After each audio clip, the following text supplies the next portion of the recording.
जय हिंद दोस्तों। 70th BPSC का पेपर कंडक्ट हो गया है और इस वीडियो में हम हिस्ट्री के क्वेश्चंस की बात करेंगे और इस वीडियो के बाद जो अगले वीडियोस होंगे उनमें अन्य सब्जेक्ट्स पर डिस्कशन करेंगे। मेरा नाम है अंकित सिन्हा। तो इसमें पेपर का नेचर क्या रहा वो मैं पहले ब्रीफली डिस्कस कर लूँ। अप्रोक्स 18 से 20 क्वेश्चन है हिस्ट्री के, जिसमें से अगर एक या दो क्वेश्चन को छोड़ दिया जाए तो सारे ही क्वेश्चन पीवाईक्यू से हैं। ये थोड़ा आपको सुनने में वियर्ड लग रहा होगा बट ये सच है और इस वीडियो में सारी चीज़ें मैं साथ में ही प्रूव कर दूंगा। जैसे जितने भी क्वेश्चंस हैं ऑलमोस्ट या तो वो डायरेक्ट पीवाईक्यूज हैं, सारे ही डायरेक्ट पीवाईक्यू ही हैं। दो या तीन को अगर छोड़ दे तो दो या तीन इनडायरेक्ट पीवाईक्यू हैं और दो तीन क्वेश्चन जैसे कि मैंने कहा वो पीवाईक्यू से नहीं है। तो डुएबल की अगर हम बात करें तो अगर दो तीन क्वेश्चन को छोड़ दिया जाए तो अगर किन्होंने डिसेंट तैयारी करी है और फैक्ट में जिनकी पकड़ है वो डेफिनेटली इन क्वेश्चन को ईजिली सॉल्व कर सकते हैं। खैर बातें एंड में करेंगे बट अभी हम पहले क्वेश्चन को कवर करते हैं। देखिए पहला क्वेश्चन है, लेफ्ट साइड में आपको बीपीएससी के क्वेश्चन दिखेंगे और राइट साइड में उससे रिलेटेड पीवाईक्यूज। तो अष्ट प्रधान सिस्टम के बारे में पूछा जा रहा है। देखिए जो मराठा रूलर्स थे उन्होंने जिस तरीके से मंत्रियों को रखा वो सिस्टम अष्ट प्रधान सिस्टम कहलाया। तो सचिव, पेशवा, सामंत और अमात्य ये चार ऑफिशियल के नाम हैं। ये किस डिपार्टमेंट से जुड़े हुए हैं ये आपको बताना है। तो सिविल सर्विसेज 1998 में ये क्वेश्चन पूछा गया था कि जो शिवाजी के अष्ट प्रधान के मेंबर्स हैं उनमें से फॉरेन अफेयर्स को कौन देखते हैं। तो छत्रपति शिवाजी महाराज के जो अष्ट प्रधान हैं उनमें फाइनेंस मिनिस्टर को अमात्य देखते हैं। ठीक है, तो इस वजह से जो आंसर है यहाँ पे फाइनेंस मिनिस्टर को मैंने कहा अमात्य देखते हैं। और जो फॉरेन, क्योंकि ये देखिए फाइनेंस मिनिस्टर पर भी क्वेश्चन पूछा गया है, ये देखिए। ठीक है, बट जो फॉरेन अफेयर्स की बात करें तो फॉरेन अफेयर्स को देखते हैं सुमंत। ठीक है, सुमंत जो है, सुमंत ये फॉरेन अफेयर्स को देखते हैं। फॉरेन अफेयर्स का मतलब जो बाकी एरियाज के साथ डीलिंग है उनमें रोल था सुमंत का। और अगर हम फाइनेंस मिनिस्टर की बात करें या एक तरीके से कह सकते हैं कि फाइनेंस विभाग किनके हेड में था, ये क्वेश्चन पूछा गया है सीडीएस में, सॉरी सीएपीएफ में। तो फाइनेंस मिनिस्टर के विभाग को देखते थे अमात्य। तो अमात्य जो है ये फाइनेंस मिनिस्टर है, अमात्य जो है वो फाइनेंस मिनिस्टर है और जो सुमंत है ये फॉरेन अफेयर्स के मिनिस्टर हैं। तो अगर इनमें से कोई भी आपको पता है, जैसे अगर सुमंत ही पता है या अमात्य पता है, तो अमात्य जो है ये किनके साथ जाएंगे, फाइनेंस मिनिस्टर के साथ। तो डी जाएगा 3 के साथ, एक ही ऑप्शन में है D3। तो आंसर जो है ए है। बस एक भी पता होना काफ़ी है। तो ये भयंकर जो सवाल है मैच द कॉलम के, जिनमें टाइम लगता है वो विद इन 10-20 सेकेंड में मार्क कर सकते हैं अगर हमें एक में भी क्लैरिटी है। तो सामंत जैसा कि आपको पता है फॉरेन मिनिस्टर हैं और बाकी दो तो सचिव जैसे कॉरेस्पॉन्डेंस मिनिस्टर होते हैं और पेशवा जो है प्राइम मिनिस्टर को कहते हैं। तो इस तरीके से आंसर इसका ऑप्शन ए है। सभी पढ़ के जाते हैं बिकॉज ये पीवाईक्यू से आप देख सकते हो एक नहीं दो बार पूछा गया है और बहुत बार पूछा गया, बट एक ही क्वेश्चन बार बार वो रिपीट कर रहे हैं तो उन्हें मैंने नहीं लिखा है। Chachnama was translated to Persian by, तो ये वेस्ट बंगाल पीसीएस में पूछा गया था। ये पूछा गया था कि बताइए कौन सा जो वर्क है ये सिंध के हिस्ट्री से और उनके मुस्लिम कन्क्वेस्ट से डील करता है। ताजुल मंथीर, चचनामा, लुबाब उल अबाब या किताब तहकीक। ये इसका सोर्स है तमिलनाडु वाली बुक या इसके अलावा जो स्टैंडर्ड सोर्सेज होते हैं हिस्ट्री के उनमें भी कवर्ड है। इसका जो सही आंसर है वो चचनामा है। देखिए जो चचनामा है ये राजा चच, सिंध के राजा थे ये राजा चच, इनसे ये नाम डिराइव्ड है। और राजा चच के ही सन है दाहिर। दाहिर का नाम आपने सुना होगा। बेसिकली जब मोहम्मद बिन कासिम अटैक करते हैं उस टाइम पे दाहिर रूल कर रहे होते हैं और सिंध के लास्ट हिंदू रूलर के रूप में ये जाने जाते हैं। And his kingdom was attacked by Qasim in 712 AD। ठीक है, तो 712 ईस्वी में फर्स्ट मुस्लिम अटैक देखने को मिलता है by Muhammad bin Qasim under Arabs. The author of Chachnama was Ali bin Mohammad Kufi. उसी टाइम पे मैंने आपको बताया था कि अली बिन मोहम्मद कूफी जो है ये चचनामा के ऑथर हैं। तो ये देखिए अली बिन मोहम्मद कूफी या अली बिन अबू बकर कूफी भी कहते हैं। तो ये इसका सही आंसर है ऑप्शन सी। हाँ, इस तरह के क्वेश्चन सारे ही आपको लूसेंट वगैरह में भी देखने को मिल जाते हैं और हमारी समग्र बैच में भी सारे ही बुक्स एंड ऑथर्स कंपाइल्ड हैं। तो ऑब्वियसली बात है हमने ये भी कवर किया है। नेक्स्ट देखिए फराजी मूवमेंट के फाउंडर कौन है। तो ये 64th बीपीएससी में पूछा गया था। दैट मीन्स बीपीएससी का क्वेश्चन ही बीपीएससी में रिपीट हो गया करीब 6 सालों के बाद। और इसके अलावा ये same question West Bengal civil services में भी पूछा गया लास्ट ईयर। तो फैराजी मूवमेंट के फाउंडर का नाम है हाजी शरीयतुल्लाह। ठीक है, तो आंसर यहाँ पे ऑप्शन ए है। आई गेस ऑप्शंस भी सेम है, हाँ ऑप्शंस भी ऑलमोस्ट सेम है। आंसर इसका ऑप्शन ए है, हाजी शरीयतुल्लाह। तो ये इस तरीके के जो क्वेश्चन है उनमें मैं यही कहूँगा, अगर आपने PYQs कवर किया है अच्छे से तो डेफिनेटली काफ़ी इजीली आप इसे कवर कर सकते हैं, अदरवाइज थोड़ी डिफिकल्टी आती है। तो जो फैराजी मूवमेंट है ये एक तरीके का सोशो रिलीजियस रिफॉर्म मूवमेंट था जो कि 19वीं सेंचुरी में देखने को मिलता है। फाउंडर का नाम है हाजी शरीयतुल्लाह। 1818 में ये फाउंड करते हैं और बाद में इसे लीड करते हैं हाजी शरीयतुल्लाह के बाद। हाजी शरीयतुल्लाह इसके फाउंडर होते हैं, आगे चल के दुदू मियाँ लीड करते हैं जो कि हाजी शरीयतुल्लाह के ही सन होते हैं। ठीक है, और इस तरीके से अच्छा ये नाम जो है फैराजी ये डिनोट करता है फरेद वर्ड को। जो फरेद वर्ड है ये फ़र्ज का प्लूरल है, जैसे फ़र्ज का मतलब आपको पता होगा ड्यूटीज़, तो उसी का प्लूरल है ये फरेद। और ये जो फरेद से वर्ड बना फैराजी, दैट मीन सिंपल सी बात है जो ऑब्लिगेटरी ड्यूटीज़ हैं इस्लाम में उनको ये रिप्रेजेंट करता है। इस मूवमेंट का मेन एम था कि जो इस्लामिक प्रैक्टिसेस हैं उन्हें और प्यूरिफाई करना और सोशो इकोनॉमिक कंडीशन को अपलिफ्ट करना। तो ये कुछ बातें हैं जो इम्पोर्टेंट है फैराजी मूवमेंट से एसोसिएटेड। तो अभी तक हमने 3-4 क्वेश्चन किए, बट आपने देखा होगा कि सारे जो है PYQ से रिपीटेड है या फिर डायरेक्ट है। नेक्स्ट क्वेश्चन देखिए, Malik Kafur also known as 1000 Dinari was bought to by whom. यानी जो 1000 दिनारी है मलिक काफूर वो किनके द्वारा लाए गए थे? अलाउद्दीन खान, घियासुद्दीन तुगलक, नुसरत खान या more than one of the above. अब देखिए इस क्वेश्चन से भी रिलेटेड क्वेश्चन पूछा गया है पास्ट में। आपसे पूछा गया था कि हु वाज नोन एज 1000 दिनारी। 1000 दिनारी के नाम से कौन जाने जाते हैं? ऑप्शन है बलबन, सिकंदर लोदी, मलिक काफूर या कुतुबुद्दीन ऐबक। तो देखिए इसका जो सही आंसर है वो ऑप्शन सी है, मलिक काफूर। मलिक काफूर जो है ये 1000 दिनारी के नाम से जाने जाते हैं। अब आप सोचिए कि 1000 दिनारी नाम क्यों हुआ होगा? 1000 का मतलब 1000 होता है और दिनार एक तरीके की मुद्रा है। तो ये 1000 दिनारी इसलिए कहा गया क्योंकि इन्हें 1000 दिनार में परचेज किया गया था। अब ये कैसे परचेज किया गया था? तो बेसिकली नुसरत खान नुसरत खान नाम के एक जनरल होते हैं और बाद में ये मलिक काफूर को परचेज करते हैं और अलाउद्दीन खिलजी को सौंप देते हैं। ठीक है, मलिक काफूर का नाम काफ़ी ज़्यादा अलाउद्दीन खिलजी के साथ एसोसिएटेड है क्योंकि जितने भी आप साउथ के कन्क्वेस्ट देखते हो, इवन वारंगल तक भी अटैक करते हैं, इवन द्वार समुद्रम तक जाती है अलाउद्दीन खिलजी की कैंपेन, वो इसलिए हो पाता है क्योंकि इनके पास एबलेस्ट जनरल होते हैं जो कि मलिक काफूर होते हैं।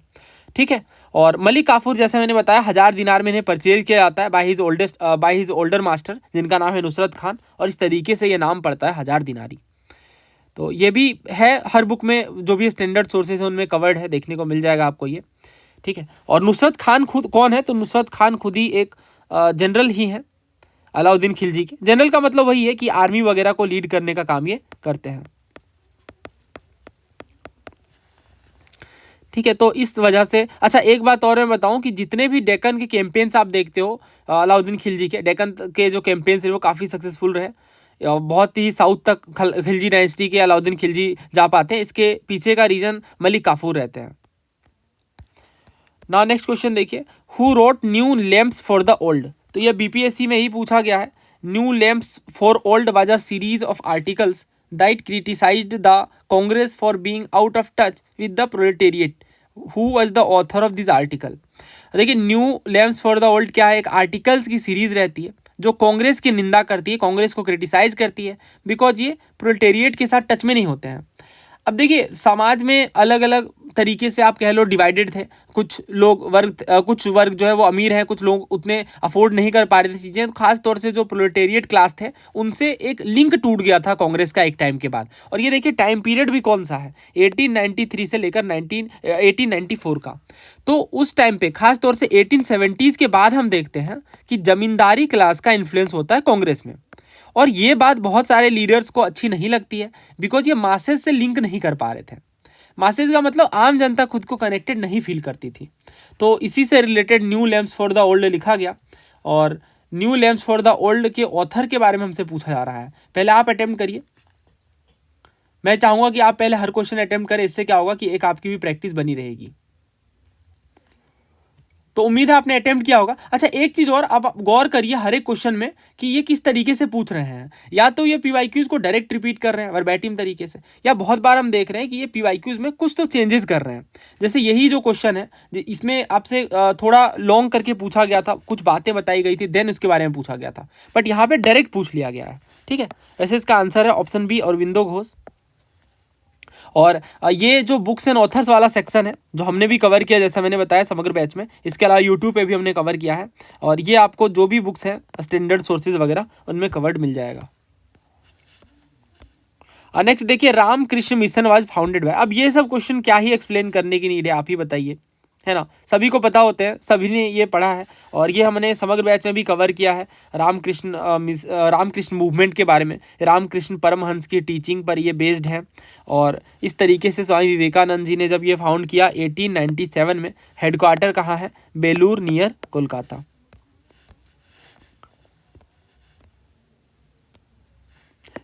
चेर डायनेस्टी की कैपिटल क्या थी, कुरवूर, कांचीपुरम, मदुरई, या more than one of the above. तो अगेन ये भी आपको एनसीईआरटीज और तमिलनाडु बुक में मिल जाएगा, हमने भी बहुत डिटेल में कवर किया है।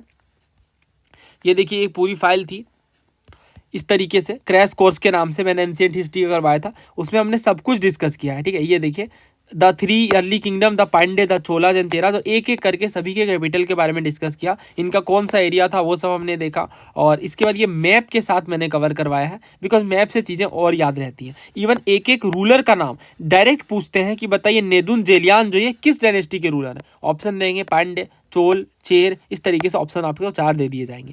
तो ये पांड्य डायनेस्टी के रूलर है नेदुन जेनियाल। ठीक है, और चोल डायनेस्टी के रूलर है करिकाल, ये तो काफ़ी फेमस रूलर है।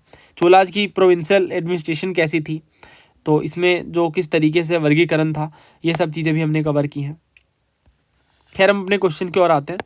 तो ये देखिए इसमें क्या पूछा गया, चेर डायनेस्टी की कैपिटल क्या है, तो ये चेराज जो है वो केरला पार्ट में रूल करते हैं, इनकी कैपिटल वंजी थी, और इनके फेमस सी पोर्ट का नाम टोंडी और मुझीरी था। मुझीरी पर डायरेक्ट क्वेश्चन पूछा गया सीडीएस में कि मुझीरी जो है क्या है, किनकी कैपिटल है, तो चेर की कैपिटल है। ठीक है, किनकी कैपिटल है, चेर की कैपिटल है, ध्यान रखिएगा। खैर इसका आंसर तो ऑप्शन ए है। देखिए यहाँ पे हमने पढ़ा कि जो उनकी कैपिटल है ये वंजी है, वंजी या करूर या करूअर भी कहते हैं। ठीक है, तो वंजी को ही करूअर भी कहते हैं, तो आंसर जो है इसका ऑप्शन 1 है।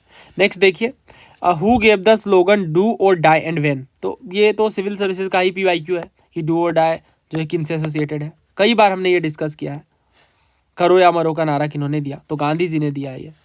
और अच्छा ऑप्शन भी एक ही है, मीन्स ये बहुत ही ज़्यादा इजी क्वेश्चन है, कहने की भी नीड नहीं है कितना ज़्यादा आसान है। नेक्स्ट देखिए, आजीविका सेक्ट के बारे में पूछा जा रहा है। Makkhali Gosala was its most important leader. Central idea of the philosophy was niyati, जो कि फेट है यानी किस्मत। तीसरा ये कि जो डिस्क्रिमिनेशन है वो कास्ट और क्लास के आधार पर है। चौथा ये कि आजीविका के रेगुलर सभा या मीटिंग देखने को मिलते हैं। देखिए जब बुद्धिज्म और जैनिज्म एग्जिस्टेंस में आती है तो उस टाइम पे केवल यही 2 रिलीजन्स नहीं होते हैं जो ब्राह्मणिकल डोमिनेंस को चैलेंज करते हैं। बुद्धिस्ट सोर्सेज के अकॉर्डिंग, यानी कुछ बुद्धिस्ट सोर्सेज के अकॉर्डिंग ये बताया गया कि 62 से भी ज़्यादा सेक्ट्स जो है इस पर्टिकुलर टाइम पे फ्लरिश करते हैं, जिनमें एक और सेक्ट है आजीविका के नाम से, या आप कह लो कि लाइफ के वे के फॉलोअर्स। ये एक एस्केटिक ऑर्डर है जो कि गौतम बुद्ध और महावीर के टाइम ही स्टार्ट होता है और 14th सेंचुरी तक एग्जिस्टेंस में रहता है। आजीविका के फाउंडर का नाम है मखली गौसाल। तो डायरेक्ट क्वेश्चन पूछा जाता है आजीविका सेक्ट के फाउंडर कौन है, मखली गौसाल। काफ़ी फेमस होता है ये 3rd सेंचुरी BCE के टाइम पे मगध वाले रीजन में। इवन जो मौर्य रूलर्स हैं, काफ़ी सारे मौर्य रूलर्स हैं, वो आजीविकाज को पेट्रोनाइज भी करते हैं, उन्हें सपोर्ट भी करते हैं, काफ़ी सारे केव्स भी डोनेशन में देते हैं, काफ़ी सारे गुफाएं भी डोनेशन में दी जाती हैं। और इस तरीके से आजीविका जो है ये प्री डिटर्मिनिज्म पर यकीन करते हैं। प्री डिटर्मिनिज्म का मतलब होता है नियति, नियति यानी फेट, है ना, किस्मत जिसे हम कहते हैं। तो बेसिकली इनका ये मानना है। अच्छा ये एक चीज़ और माना जाता है इनिशियली कि फर्स्ट 6 ईयर्स तक Mahavir hardship was shared by गौशाला। ठीक है, यानी साथ में ये लोग हार्डशिप शेयर कर रहे थे, बट अल्टीमेटली क्या होता है कि गौशाला जो ये लेफ्ट कर देते हैं महावीर को, और इस तरीके से आजीविका सेक्ट को फाउंड करते हैं। तो मखली गौसाल की जो मेन फिलोसॉफी है वो नियति पर बेस्ड है। नियति का मतलब इस दुनिया में सारी ही चीज़ें पहले से ही डिसाइडेड है ना। द आजीविका हुआ रिजिड फैटलिस्ट। रिजिड फैटलिस्ट का मतलब होता है कंप्लीट किस्मत पर यकीन करने वाले। फैटलिस्ट का मतलब होता है जो फेट में यकीन रखते हैं, और फेट का मतलब आपको ऑलरेडी पता है, या नियति आप कह लो हिंदी में, है ना। जो डिटर्मिनिस्ट हैं, और इनका ये कहना है एंटायर यूनिवर्स के जो अफेयर्स हैं were ordered by cosmic force called niyati. नियति से ये चीज़ें चलती हैं, डेस्टिनी हम कह सकते हैं। और सारे ही इवेंट जो हमारे जीवन में घट रहे होते हैं एक एक करके, उन पर हमारा कोई रोल नहीं होता है। कर्मा खुद में एक फॉलिसी है और सब कुछ नियति से चलता है, ठीक है। और nirvana was only reached after living through an immense number of lifes which proceeded automatically like the unwinding of a ball of thread, the last life being as an Ajivika monk. तो बहुत सिंपल सी बात यह है, इनका कहना है कि जैसे धागा होता है और धागा अगर कहीं लपेटा हुआ है तो एक एक करके धागे की तह खुलती जाती है, उसी तरीके से इंसान अपने जीवन यानी जो जन्म है वो लेता जाता है, और जब आखिरी जन्म है तब उसके बाद वो निर्वाण को प्राप्त कर लेता है। तो ये आजीविका फैटलिस्ट है। इवन हमारे आसपास भी कुछ लोग होते हैं जो कंप्लीट किस्मत पर मानते हैं कि सारी चीज़ें पहले से ही डिसाइडेड हैं और उसी के अकॉर्डिंग सब कुछ होता है। तो ये अलग अलग विचारधाराएं हैं, इनमें बहुत ज़्यादा ये सोचने की नीड नहीं कौन सी विचारधारा सही है कौन सी गलत है, सब अपने अपने तरीके से सोचते हैं। अच्छा, एक बात और आपको पता होगा कि कोई भी इंसान जो थिंकिंग रखता है या किसी पर्टिकुलर तरीके से सोचता है तो वो कई बार उसके पास्ट इवेंट पर भी डिसाइडेड होता है ना। जैसे हम लोग काफ़ी सारी चीज़ें अंधविश्वास के बारे में सुनते हैं, जैसे मैं एक कॉमन एग्जांपल लूँ, मान लीजिए बिल्ली रास्ता काटती है, ये एक एग्जांपल है। तो अगर हमारे साथ कुछ बुरा इवेंट हो गया उसके बाद, तो कहीं ना कहीं वो फिर, क्योंकि ये एथिक्स में भी हम पढ़ते हैं, इस वजह से मैं ये बता रहा हूँ, ये काम का ही डिस्कशन है, एथिक्स में ये चीज़ें बहुत डिटेल में हम पढ़ते हैं। तो हमारी बेसिकली जो विचारधारा है वो कैसे फॉर्म होती है, थॉट प्रोसेस, तो उसमें यही एक मेजर पार्ट प्ले करता है कि हमारा किस तरीके से पास्ट एक्सपीरियंस रहा, ठीक है। उसी के बेस पर हम चीज़ें जज करने लग जाते हैं एक टाइम के बाद। तो इसका आंसर क्या है? मखली गौसाल मोस्ट इंपॉर्टेंट लीडर है, बिल्कुल। सेंट्रल आइडिया नियति है, यानी ए और बी हमारे आंसर में आएगा। तो ये ऑप्शन तो हट जाते हैं और ये भी हट जाते हैं। The discrimination on the basis of caste and class, बिल्कुल नहीं, कास्ट और क्लास के बेस पे क्यों होगा। द आजीविकाज हैड रेगुलर सभा फॉर मीटिंग, अगर ए बी सही है और डी गलत है तो हमारे पास, अच्छा ए बी अगर सही है और सी गलत है तो हमारे पास एक ही आंसर बचता है, option B, A B and D are correct, ठीक है। तो सी गलत है और बाकी सही है। नेक्स्ट देखिए, स्वदेशी सेवक होम, यूनाइटेड इंडिया हाउस, युगांतर आश्रम, आईएनए और आज़ाद हिंद फौज। तो अगेन ये भी एक ऐसा सेक्शन है जिसमें हम ये पढ़ते हैं कि इंडिया से बाहर कौन कौन से मेजर रिवोल्यूशनरी एक्टिविटीज़ देखने को मिले। तो ये लूसेंट और बाकी बुक्स में इसका एक पर्टिकुलर सेक्शन होता है, और इसके अलावा ये सभी पढ़ते हैं ना, स्पेक्ट्रम वगैरह सब जगह, इवन हमारे समग्र कोर्स में भी। ऑब्वियस सी बात है, ये हिस्ट्री का एक मेजर पार्ट है, कुछ भी ऐसा नहीं है जो कोई रैंडम बुक से पूछा गया है। तो इस वजह से ये क्वेश्चन डेफिनेटली हम कह सकते हैं कि हमारे पढ़े हुए सोर्सेज से है। ओके, तो ये देखिए स्पेक्ट्रम में ही बताया गया है कि स्वदेश सेवक होम जो ये वैंकूवर में और यूनाइटेड इंडिया हाउस सेटल में इस्टेब्लिश की गई, दोनों ही यूएसए के शहर हैं। तो वैंकूवर में स्वदेश सेवक होम। अच्छा, एक बात और देखिए, ऑप्शंस कितना आसान सेट किया गया। अगर आपको एक भी पता है, चारों में से एक भी अगर आपको पता है, अगर आपने ये भी पढ़ा है कि आज़ाद हिंद फौज का हेडक्वार्टर रंगून में था, जो कि बट ऑब्वियस है क्योंकि यहीं से जो बापू हैं उन्हें सुभाष चंद्र बोस जी के द्वारा क्लेम किया गया रेडियो के थ्रू, राइट। तो इस तरीके से अगर 4 भी पता है तो हमारा आंसर निकल कर आ जाता है। तो स्वदेश सेवक होम जो है इसका हेडक्वार्टर वैंकूवर में, यूनाइटेड इंडिया हाउस का सीटल में, युगांतर आश्रम का सैन फ्रांसिस्को में, और सैन फ्रांसिस्को में ही गदर पार्टी का भी हेडक्वार्टर था। गदर पार्टी जो 1913 में इस्टेब्लिश होती है न्यूयॉर्क में, और इस तरीके से गदर पार्टी के बहुत सारे मेजर लीडर्स रहते हैं जिनमें लाला हरदयाल जी का नाम फेमस है।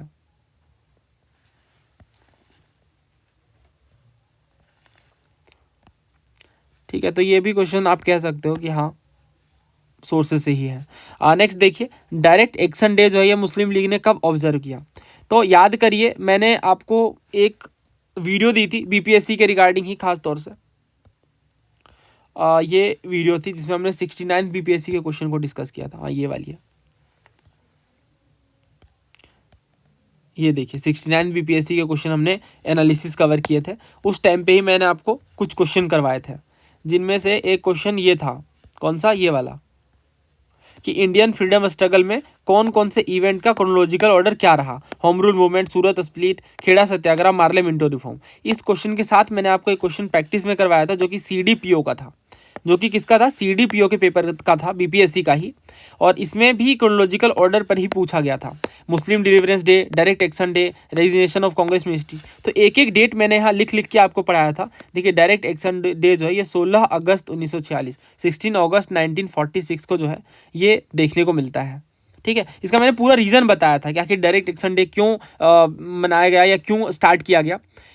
ठीक है, तो हम अगेन चलते हैं अपने क्वेश्चन की ओर। हाँ, ये वाली फाइल है। यस, तो इसमें सही आंसर क्या है? ऑप्शन सी है, ऑब्वियस सी बात है, ये मैंने यहाँ लिखा हुआ है। ठीक है, 16 अगस्त 1946, तो ये भी PYQ ही है। नेक्स्ट देखिए, अमर कोश के अकॉर्डिंग टाइप्स ऑफ लैंड क्या है? बस यही एक लौता क्वेश्चन है जो आप कह सकते हो कि NCERT और PYQ या स्टैंडर्ड से नहीं है, अदरवाइज सारे ही क्वेश्चन जो है ये देखने को मिल रहे हैं। तो अमर कोश जो है, जो कि अमर सिम्हा के द्वारा लिखी गई है, इसमें कौन कौन से लैंड की कैटेगरीज के बारे में बताया गया है? उर्वर फर्टाइल लैंड थी, मरु डेजर्ट लैंड थी, सदवल ग्रासी लैंड थी, दे मातृका वाटर्ड बाय रेन, यानी बारिश के द्वारा जो लैंड वाटर्ड होती है। अब ये भी PYQ ही है, ध्यान से आप देखिए, ये CDS 2017 में पूछा गया है। तो यहाँ पे है उर्वर, मरु, नदी मात्रक और दे मात्रक। Land watered by river, fertile land, land watered by rain या डेजर्ट लैंड। तो ये तो हमें समझ आता है कि मरुस्थल का मतलब होता है डेजर्ट लैंड, तो बी जाएगा 4 के साथ। और 2 ऑप्शन हमारे एलिमिनेट हो जाते हैं क्योंकि B4 बस बी और डी में है। उसके बाद उर्वर है और दे मात्रक है और नदी मात्रक है। तो देखिए नदी का मतलब हमें पता है, नदी का मतलब रिवर होता है, तो C तो 1 से जाएगा। तो अच्छा, दोनों में ही है C1। आगे देखते हैं, उर्वर, उर्वर मतलब होता है फर्टाइल। उर्वर का मतलब क्या होता है? फर्टाइल, इसलिए आपने देखा होगा फर्टिलाइजर को उर्वरक कहते हैं। नहीं, ये हिंदी अगर आपको पता है तो डेफिनेटली जो है A2 के साथ जाएगा।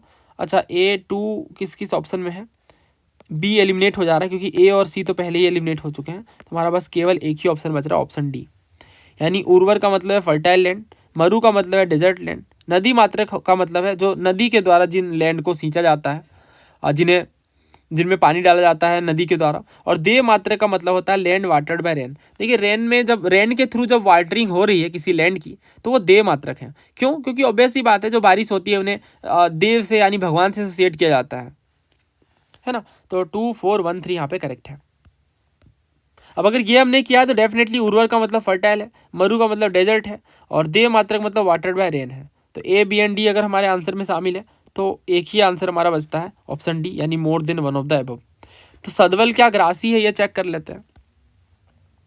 उससे पहले एक और क्वेश्चन देखिए, ये क्वेश्चन जम्मू कश्मीर PCS में पूछा गया है कि गुप्ता लैंड एडमिनिस्ट्रेशन के अकॉर्डिंग मरु और पंकिला ये किसे डिनोट करता है?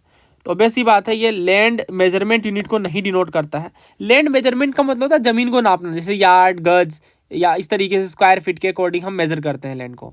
तो ये मरु नहीं, क्योंकि मरु तो एक लैंड की कैटेगरी है ना। जब जमीन में काफ़ी ज़्यादा रेत है, मरुस्थल है, डेजर्ट है, तो वो है मरु। ठीक है, तो ये लैंड की क्लासिफिकेशन है कि किस तरीके का लैंड है। तो ऑप्शन A के साथ हम जाएंगे। वैसे इसका सोर्स जो है ये उपिंदर मैम की बुक है, उस टाइम भी मैंने आपको पढ़ाया था जब जम्मू कश्मीर PCS की एनालिसिस की थी। अभी भी वीडियो है चैनल पे, आप प्लेलिस्ट से जाकर चेकआउट कर सकते हैं। तो उपिंदर मैम की बुक में भी हमने ये पढ़ा है कि लैंड और लैंड मेजर्स के किस तरीके से टाइप्स देखने को मिलते हैं। तो नीति सार जो है इसमें कैटल रियरिंग, फार्मिंग, ट्रेड, इनको 3 सोर्स बताया गया लाइवलीहुड का। लाइवलीहुड का मतलब जीवन चलाने के लिए, फॉर वैश्याज स्पेसिफिकली, ये नीति सार के अकॉर्डिंग है जो कि कामंदक ने लिखी है। आपको याद होगा BPSC में पूछा भी गया लास्ट ईयर आई गेस, और CDS में भी पूछा गया 2016 में कि नीति सार के ऑथर कौन है? कामंदक है। ठीक है, तो नीति सार में बताया गया है कि जो वैश्याज हैं उनके 3 तरीके से, वैश्य के अकॉर्डिंग 3 तरीके से जो है इनकी लाइवलीहुड का सोर्स होता है, कैटल रियरिंग, फार्मिंग और ट्रेड। ठीक है, and urges the king to ensure that those proficient in these activities are free from want. और इसके बाद टेक्स्ट और इंस्क्रिप्शन में डिटेल से बताया गया लैंड्स के टाइप के बारे में, लैंड टेन्योर के बारे में, लैंड मेजर्स के बारे में। जो अमर कोश है इनमें 12 प्रकार की ज़मीनें बताई गई हैं कि जो लैंड है ना वो 12 तरह की होती हैं। पहली लैंड होती है फर्टाइल लैंड। फर्टाइल लैंड का मतलब जिनमें आप खेती करोगे बहुत अच्छे से फसलें आएंगी। दूसरी है ऊसर लैंड। ऊसर का मतलब बैरन। बैरन का मतलब कि कोई खास फसल आएगी नहीं, मिट्टी की जो प्रोडक्टिविटी है बहुत ही कम है। तीसरी है मरु। मरु का मतलब डेजर्ट। डेजर्ट के बारे में ऑलरेडी आपको पता है। चौथी है अपराहत। अपराहत का मतलब फैलो। फैलो का मतलब जिसमें हर साल खेती हो रही है। सदवल का मतलब ग्रासी, यानी वैसी ज़मीनें जिनमें घास काफ़ी ज़्यादा है, ग्रासी है जो। उसके बाद है पंकिला। पंकिला का मतलब मड्डी है, यानी मिट्टी जैसी है बिल्कुल। और उसके बाद है जल प्रमयन परनुपम यानी वेट, यानी जो गीला है यानी जल प्रवण है, और यानी पानी उनमें जमा है, ठीक है, तो वेट होगी। उसके बाद है कच्चा यानी एडजेसेंट टू वाटर। देन है सरकरा। सरकरा का मतलब जिनमें छोटे छोटे टुकड़े देखने को मिलते हैं पत्थर के, चूना पत्थर के, खास तौर से लाइमस्टोन के। उसके बाद है सरकावती। सरकावती मतलब बालुई, सैंडी। देन है नदी मातृका। नदी मातृका मतलब वैसी जमीन है जिनमें नदी से सिंचाई होती है, नदी से इरिगेशन होता है, रिवर से। और देन है देव मातृका। देव मातृका मतलब वाटर्ड बाय रेन, ठीक है। तो ये 12 कैटेगरीज हैं। इवन एक जो कैटेगरी है खिला, खिला का मतलब है वैसी जमीन है जो कल्टीवेबल है, कल्टीवेबल वेस्टलैंड है यानी अनटिल्ड लैंड है, यानी जिनमें जुताई नहीं हो पाती, बीहड़ जिसे कहते हैं हिंदी में। तो काफ़ी कुछ हमने पढ़ लिया लैंड की कैटेगरीज के बारे में, बट ठीक है, उर्वर भी है, मरु भी है, सदवल भी है, देव मातृका भी है। क्वेश्चन तो यहीं से आप कह सकते हो कवर्ड है। क्या ये डिफिकल्ट है? तो ये तो डिपेंड करता है, आपने अगर पीवाईक्यूज काफ़ी अच्छे से किया है, इन क्वेश्चंस को किया है, उर्वर, मरु, नदी मात्रक, देव मात्रक, तो इजी होगा। अदरवाइज फर्स्ट टाइम जो हम ये नाम सुनते हैं देव मात्रक तो सदवल, तो थोड़ा डिफिकल्ट हो जाता है आंसर करना। नेक्स्ट देखिए, प्रवेर सेन के बारे में पूछा जा रहा है। पहला ये कह रहा है रियल फाउंडर थे वाकाटक डायनेस्टी के। दूसरा ये कि उनका जो एम्पायर है बुंदेलखंड से लेकर हैदराबाद तक देखने को मिलता है। तीसरा ये कि he was succeeded by his father Vindhya शक्ति, यानी विंध्य शक्ति के बाद जो है ये देखने को मिलते हैं गद्दी पे। और चौथा ये ही इज मेंशन इन पुराणा, यानी पुराण में भी जो है इनके बारे में बताया गया है। तो ये भी हमने पढ़ा है हमारी समग्र बैच में। ये देखिए, ये एंशिएंट हिस्ट्री के क्रैश कोर्स के रूप में हमने कवर किया था, जिसमें हमने एक एक करके सारी डायनेस्टीज कवर की थी। तो इसमें हमने विंध्य शक्ति की बात की थी, जो कि वाकाटक के फाउंडर थे। वाकाटक एक डायनेस्टी है, इनके फाउंडर का नाम था विंध्य शक्ति। मिलिट्री अचीवमेंट्स इनकी रही, ब्राह्मणिकल रिचुअल्स को उन्होंने रिवाइव किया। विंध्य शक्ति के बेटे का नाम है प्रवर सेन, जो कि रियल फाउंडर माने जाते हैं। इन्होंने अपने एम्पायर को साउथ तक एक्सटेंड किया और इनकी कैपिटल का नाम है कंचनक, ठीक है। और इनके जो सन है गौतमी पुत्र, ये नाग सेन सवंग से मैरिड करते हैं, ठीक है। तो ये कुछ फैक्ट्स हैं। तो विंध्य शक्ति फाउंडर है, रियल फाउंडर के रूप में हम प्रवर सेन को देखते हैं।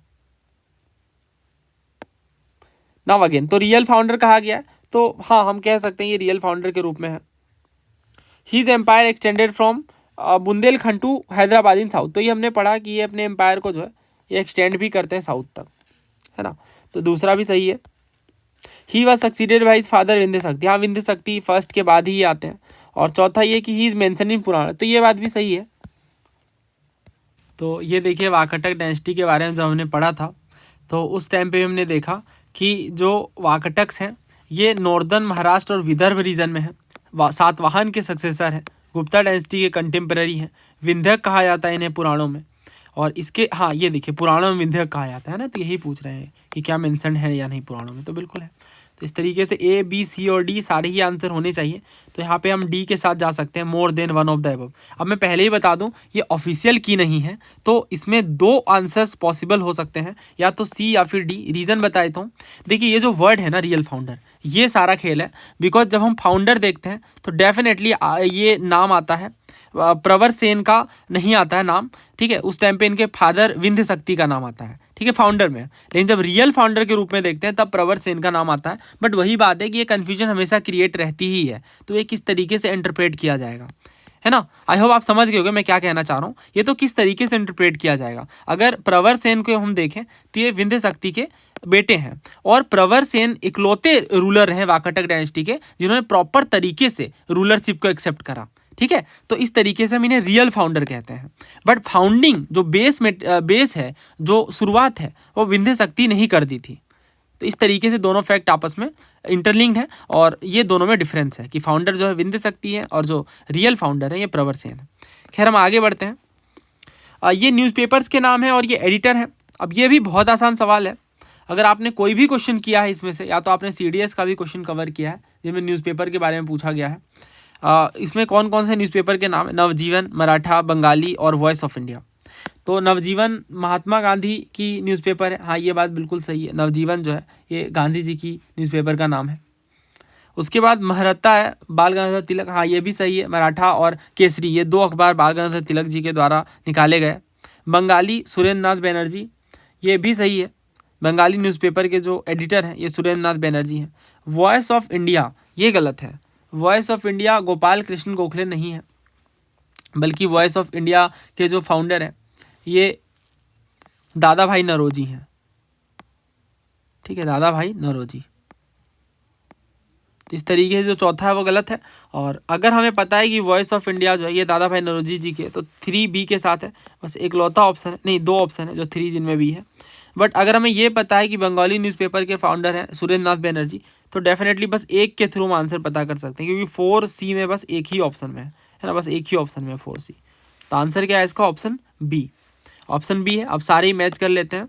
फ्री हिंदुस्तान तारकनाथ दास, हाँ ये सही है। फ्री हिंदुस्तान के एडिटर जो है तारकनाथ दास है। उसके इंडियन ओपिनियन गांधी जी हैं। वॉइस ऑफ इंडिया दादा भाई नौरोजी, और बंगाली जो है ये सुरेंद्र नाथ बनर्जी। इनमें से 2-3 तो यहीं से मैच कर रहे हैं, Bengali, voice of India. Indian opinion newspaper के फाउंडर कौन है? देखिए, राजा महेंद्र प्रताप, लाला हरदयाल, मोहनदास करमचंद गांधी। क्या होगा आंसर? अभी हमने पढ़ा नहीं है इंडियन न्यूज़पेपर, देखिए सेकंड वाला किसके साथ है? ए के साथ, यानी गांधी जी होंगे answer. Option C is correct. तो PYQ ही है। अगर इस क्वेश्चन को हमने कवर किया है न्यूज़पेपर एडिटर वाले को, और हमें पता है कि बंगाली जो न्यूज़पेपर है ये सुरेंद्र नाथ बनर्जी जी के द्वारा निकाला गया, तो 4 के साथ हम सी जाएंगे, और 4 के साथ सी बस यहीं दिखेगा आपको, है ना। वैसे इसका सोर्स तो आपको पता है ऑलरेडी, स्पेक्ट्रम और बाकी मॉडर्न हिस्ट्री के बुक्स। तो ये जो क्वेश्चंस होते हैं ना, जिनमें इस तरीके के क्वेश्चन होते हैं, वो हर सोर्स में कवर्ड होते हैं, बट वहाँ एग्जाम में काम माइंड के साथ सॉल्व करना ये बहुत बड़ी बात होती है।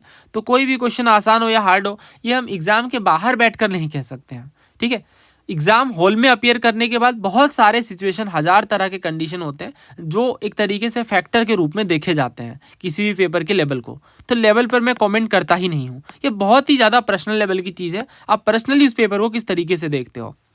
नेक्स्ट देखिए, Khaksar, socialist party, independent labour party और फॉरवर्ड ब्लॉक। ये क्वेश्चन सिविल सर्विसेज 2012 में पूछा गया है कि कौन कौन सी पार्टी जो है वो BR अम्बेडकर जी के द्वारा इस्टेब्लिश की गई।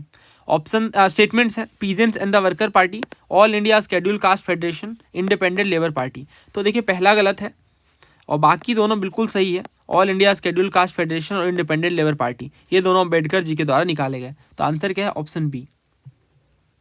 आंसर है इसका ऑप्शन बी। तो अगर हमें पता है इंडिपेंडेंट लेबर पार्टी के फाउंडर BR अम्बेडकर हैं, तो यहाँ पे हम इंडिपेंडेंट लेबर पार्टी जो है BR अम्बेडकर के साथ मैच करेंगे। तो 3D के साथ बस एक ही ऑप्शन में, दैट मीन्स आंसर जो है इसका ऑप्शन बी है। ठीक है, तो ये PYQ से इस तरीके से सॉल्व हो रहे हैं। बाकी के भी कवर कर लेते हैं। खाकसर जो है ये इनायतुल्ला मशरिकी जी के द्वारा, सोशलिस्ट पार्टी में ऑब्वियस सी बात है जयप्रकाश नारायण जी का नाम जुड़ा है।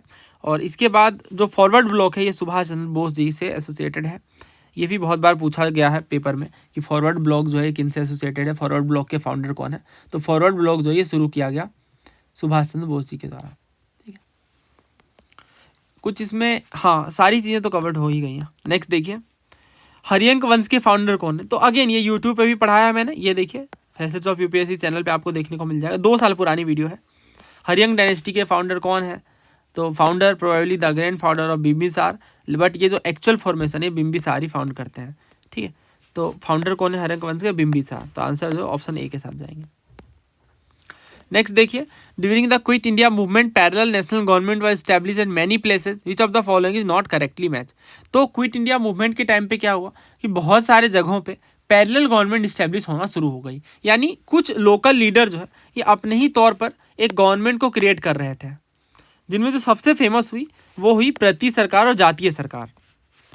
ये हर बुक में अगेन आप जो भी NCERTs वगैरह देखते हो या स्पेक्ट्रम वगैरह देखते हो, इनमें पैरेलल गवर्नमेंट का जिक्र जरूर मिलेगा। पास्ट में बहुत सारे क्वेश्चन पूछे गए हैं, इस वजह से हमने इस टॉपिक को डिटेल में पढ़ा है। देखिए, जो पैरेलल गवर्नमेंट है काफ़ी सारी जगहों में इस्टेब्लिश किए जाते हैं। बलिया में देखने को मिलता है अंडर चित्तू पांडे, नाम याद रखिएगा, अंडर चित्तू पांडे, डायरेक्ट पूछते हैं पेपर में। चित्तू पांडे जो है ये बलिया से लीड कर रहे थे पैरेलल गवर्नमेंट को 1942 में। नेक्स्ट तमलुक, तो जो तमलुक प्रांत है ये मिदनापुर में है, वेस्ट बंगाल में।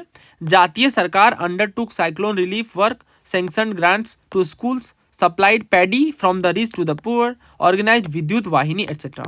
तो जो तमलुक रीजन है इनमें जातीय सरकार इस्टेब्लिश हुई, जो कि साइक्लोन एक्टिविटीज़ वगैरह, क्योंकि उस टाइम पे साइक्लोन भी आ गया था तो उन चीज़ों में भी हेल्प कर रही थी। और जो सतारा है इनमें प्रति सरकार देखने को मिला। तो तमलुक में जातीय सरकार, सतारा में प्रति सरकार। अब ये क्वेश्चन देखिए 70th BPSC वाला, तमलुक में क्या है? तमलुक में जातीय सरकार है और सतारा में प्रति सरकार है। तो B और D तो आंसर होगा नहीं। अब बच गया कौन सा? ऑप्शन A और C। चेक करते हैं। ये क्वेश्चन बीपीएससी में पूछा गया है, 68th बीपीएससी में।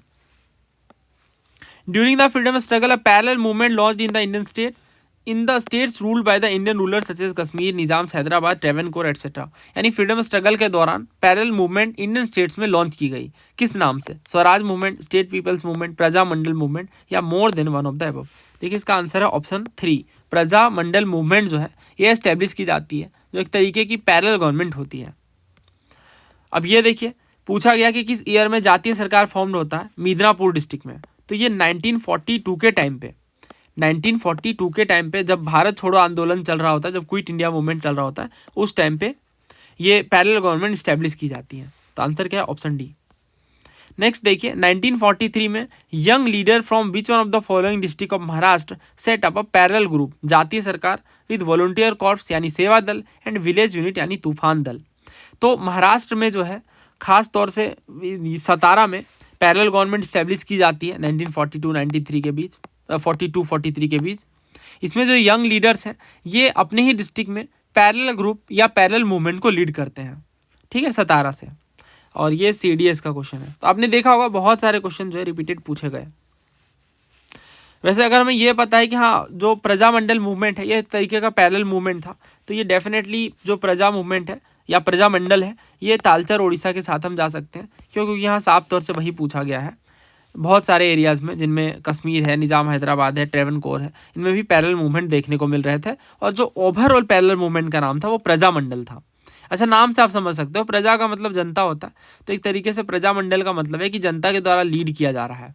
और ऐसा इसलिए हो रहा था बिकॉज माना जा रहा था कि 1942 में बिल्कुल ऑलमोस्ट देश आज़ाद ही है, अब अंग्रेज जो है भारत छोड़कर जा रहे हैं, और इस तरीके से इंडिया के लोकल लीडर्स अब लीड करने वाले हैं मूवमेंट को। इसका सही आंसर ऑप्शन ए है, रहती सरकार खेड़ा। नहीं, इस तरीके का कोई पैरेलल मूवमेंट नहीं देखने को मिलेगा, बाकी तीनों जो है ये देखने को मिले हैं, ठीक है। तो B, C एंड D जो है ये शामिल है, बट ए नहीं है। नेक्स्ट देखिए, under the royal titles act queen Victoria became the empress of India. तो एम्पेरर जिस तरीके से होते हैं उसी तरीके से एम्प्रेस होती है, यानी राजकुमारी आप कह सकते हो। तो रॉयल टाइटल्स एक्ट में क्वीन विक्टोरिया जो है ये कब एम्प्रेस के रूप में देखने को मिलती हैं? 1875, 1874, 1877 या 1876? अब ये क्वेश्चन UPPCS में पूछा गया है। Indian arm act, royal title act, Indian high court act और इंडियन डिवोर्स एक्ट, ये 4 एक्ट के नाम हैं और ईयर के साथ आपको मैच करना है। ओके, तो इसका सही आंसर ऑप्शन डी है। जो इंडियन आर्म्स एक्ट है ये 1878 में देखने को मिलता है। ये इंडियन आर्म्स एक्ट जो है ये लॉर्ड लीटन के टाइम पे देखने को मिलेगा। इसके बाद रॉयल टाइटल एक्ट जो है 1876 में, इंडियन हाई कोर्ट एक्ट जो है ये 1861 में, इंडियन डाइवोर्स एक्ट 1869 में। तो इसमें से जो रॉयल टाइटल एक्ट है वो 1876 है। तो यहाँ यही पूछ रहे हैं रॉयल टाइटल एक्ट के तहत क्वीन विक्टोरिया कब एम्प्रेस बनेंगी। तो ऑब्वियस सी बात है जब रॉयल टाइटल एक्ट आएगा तब बनेंगी, ठीक है। तो अब ये PYQ है डायरेक्ट। बस एक लौता क्वेश्चन है जो मैंने कहा आपसे कि डायरेक्ट PYQ में नहीं देखने को मिलेगा। कौन आर्किटेक्ट नहीं थे बॉम्बे प्लान के? धीरू भाई अंबानी, JRD टाटा, श्री राम या JD बिरला? अब इससे आप बहुत इजीली बायोलॉजिकल गेसिंग के साथ भी जा सकते हो कि ऑब्वियस सी बात है धीरू भाई अंबानी तो नहीं ही होंगे इस टाइम पे एसोसिएटेड इस पर्टिकुलर प्लान से। देखिए बॉम्बे प्लान जो है 1944 और 1945 में देखने को मिलता है, और इनमें इंडियन इंडस्ट्रियलिस्ट जो हैं जिनमें खास तौर से JRD टाटा जी हैं, JD बिरला है, टाटा बिरला, ये एसोसिएट करके हम कहते हैं। तो ये क्या करते हैं कि इंडिया आज़ाद जब हो जाता है या इंडिया के आज़ादी के बाद पोस्ट इंडिपेंडेंस जो है वो इकोनॉमिक डेवलपमेंट किस तरीके से होंगे, ठीक है। तो इनमें स्टेट लेड प्लानिंग होगी, इंडस्ट्रियलाइजेशन किस तरीके से होगा, हैवी इंडस्ट्रीज़ पर हम किस तरीके से फोकस करेंगे, पब्लिक सेक्टर इन्वेस्टमेंट कैसा होगा खासतौर से इंफ्रास्ट्रक्चर में। इन चीज़ों पर विचार करने के लिए, इन चीज़ों को आगे बढ़ाने के लिए ये बॉम्बे प्लान देखने को मिलता है, और ये एक तरीके का इकोनॉमिक प्लान होता है। ये ध्यान रखिएगा, बहुत बार पेपर में पूछा गया है, और पब्लिक और प्राइवेट दोनों सेक्टर की नीड की रिक्वायरमेंट बताई गई जिससे हम इकोनॉमिक ग्रोथ को बढ़ा सकें। तो बॉम्बे प्लान किस लिए है ये अगेन मैं रिपीट करूं, इकोनॉमिक ग्रोथ के लिए, ठीक है। तो आंसर जो है इसका ऑप्शन ए है। अब आप पे मैं ये छोड़ता हूँ कि आप इस तरीके से इस एनालिसिस के बाद किस कंक्लूजन पर पहुँचते हैं। सारे क्वेश्चन के सोर्सेज ऑलमोस्ट मैंने बता ही दिए, कौन से PYQ से हैं, कौन से स्टैंडर्ड सोर्सेज से हैं। अब इस तरीके से अगर आप टॉपिक वाइज PYQs कवर करना चाहते हैं तो इसमें हमारी बैच भी आपकी हेल्प कर सकता है, क्योंकि हमने बैच में भी इसी तरीके से हर एक टॉपिक को इंक्लूड किया है टॉपिक वाइज PYQs के साथ। यानी यहाँ पे जितने भी क्वेश्चन आपने देखे PYQs के, वो सारे आप पेपर में बहुत ईजिली सॉल्व कर सकते हैं। रीज़न बीइंग कि हमारे बैच में 35 ईयर्स के टॉपिक वाइज PYQ हैं। दैट मीन्स आप जिस टॉपिक को पढ़ रहे हो उसी पे 50, 60 या 100 सवाल PYQs के ही होंगे, जो ऑब्वियस सी बात है रेलेवेंट होंगे, क्योंकि ये कमीशंस के ऑफिशियल क्वेश्चंस होते हैं।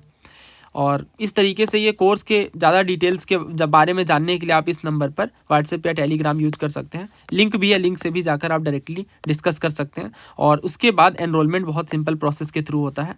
बस आप इस नंबर पर व्हाट्सएप करिए, कंप्लीट डिटेल्स टीम के द्वारा फॉरवर्ड कर दी जाएंगी। थैंक यू, जल्द ही मिलते हैं नए वीडियो में। जय हिंद।